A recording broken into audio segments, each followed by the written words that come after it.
because a lot of people think that it does things to the natural nail that it doesn't do. In my opinion, I think what it's doing is bonding very well to the natural nail, but when it's removed, it can take a lot of that nail with it. You know, and when you have got MMA on your nails, it's not going to break if you really catch it hard, and your natural nail will break first, and that's where you get an awful lot of damage. It wasn't intended for the nail, which is why I think that it should be banned. Anyone else? Yeah, you know, I'm no fan of MMA. I don't think any professional really is. But I think that our natural inclination is to go off and say, let's ban MMA. It's sort of the spawn of Satan. If Satan were to make a monomer, it would be MMA. And the fact is, the process of trying to ban it, my opinion is that the process of trying to do that, the amount of hoopla that has to be generated to do it, is going to damage the nail industry overall. It's going to scare consumers off from salons that don't use MMA. I mean, every single time we see something like this pop up in the magazines or on the news or whatever, be wary of MMA, salons using MMA. It has a strong odor. Consumers are like, they walk into your salon and go, wow, it stinks in here, you must be using MMA. Well, they get scared. I mean, the reality is, I don't think anybody even has an idea of how many salons are actually using MMA. And it's not even really the MMA that's causing the issues. It's the procedures that are used to apply the MMA that is causing the issue. You know, MMA doesn't stick to the natural nail at all in any way, shape, or form. So in order to get adhesion, the techs have to shred up the natural nail plate to get a rough enough surface so the product will stick. So I've seen technicians do this with EMA. So it's not really as much the product as it is the techniques that need some level of control. But try to educate that, try to advertise that, try to legislate that. I don't know. I'd just like to add something with regards to banning, just so as you all understand what banning actually means. Because the question is asking, should it be banned in the UK? Well, to get something banned in the UK, for example, smoking, which is banned, and there are several different ingredients within cosmetic products that are actually banned. To get MMA banned at that level is never going to happen. Because the people that spend their time looking into things like this, they're going to look at ingredients in cosmetics or any other product on the market that is damaging unborn babies, that is damaging our lungs, that is damaging the ozone layer, that is damaging all manner of other things. And I'm afraid MMA, whether it rips your nail plate off and doesn't smell very nice, isn't very high on their list of priorities. So I think anybody that is thinking about banning MMA at that level are actually wasting their time thinking about it.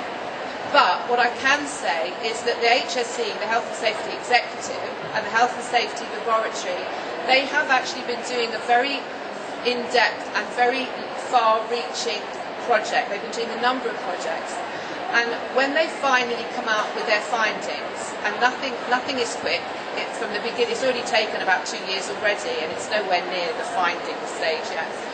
When they do come out with their findings, they will be recommending and maybe enforcing environmental health authorities to actually not allow. Now we're back to the same thing with licensing. Who's going to police it? But something like a product that they won't allow to be used in a salon is a lot easier to enforce than it is to enforce licensing. So anybody that is putting any efforts into trying to ban MMA, that's the way to go. It's not the way to go is getting it banned like smoking is banned. So I just wanted to clarify that. I mean, it is an opinion to a certain extent, but it's also based very much on fact. And if you think about it, it's quite logical. We need to save health and unborn babies before we need to save a client because she doesn't like the smell in the salon, quite honestly. So is there anybody else that wants to add to the whole MMA issue? Either up here or... No? Well, that was relatively painless, wasn't it? considering Well, this that'd be is, a nightmare. considering this is one of the questions that has gone round this industry for years and years and years. Oh, jeez.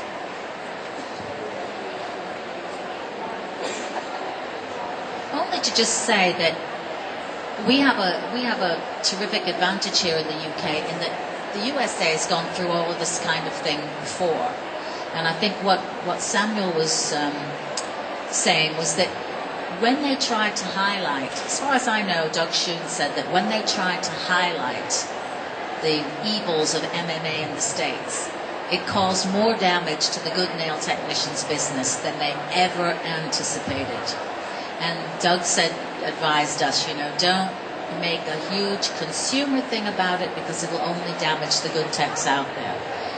It'll damage their businesses, as the consumer will just lump MMA in with everything else, and anything that smells vaguely like it, will scare them off. So,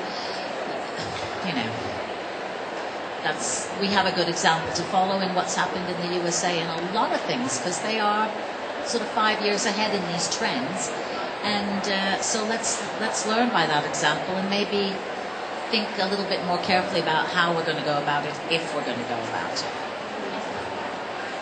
Thank you. Anybody else that wants to? Yeah, another person. Hi, can you hear me? I actually had an environmental health inspection myself only Thursday, just gone. And with regards to MMA and EMA, they are more interested in the chemicals that we're working with, the ventilation and the hazards that it causes to health, more than whether it's doing damage to the nail, to be quite honest with you. She was very concerned about the ventilation in the salon and the occupational asthma that the chemicals were causing, EMA or MMA. The research projects that I was talking about, that was one of the main things that they actually did find, is that the health and safety aspects in the salon are far more important than just about everything else. And the level of education and the level of knowledge of the people working in those salons was severely lacking. And I don't know if any of you took part in a whole questionnaire project that was just asking you about what it was you learned when you did your training. I don't know if any of you take part in that? It was quite widely advertised, and it was just research.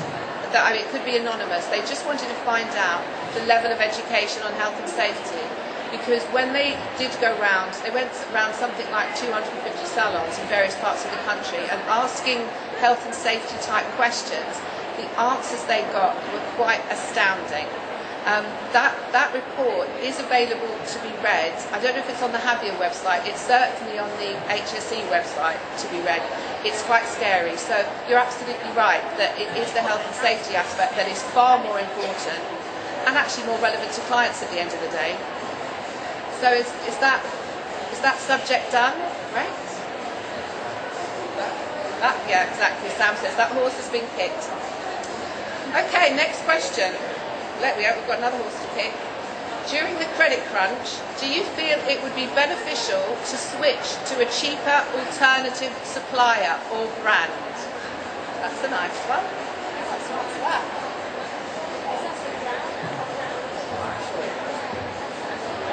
Depends on the quality.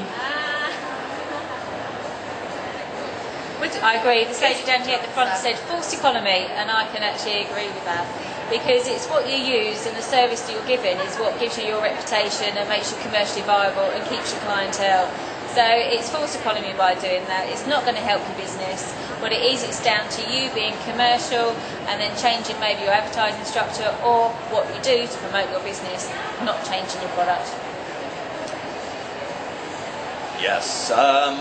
Look, you guys, this is obviously at times like this, it's really important to be financially sound and financially smart and make important financial decisions. But sacrificing your product or sacrificing what you believe is the quality of your product to save a few pence just doesn't cut it, and it doesn't make any sense. And to Denise's point, it's a false economy. I think that was very well said. You know, the most expensive thing, the most costly thing in the salon for a professional is their time.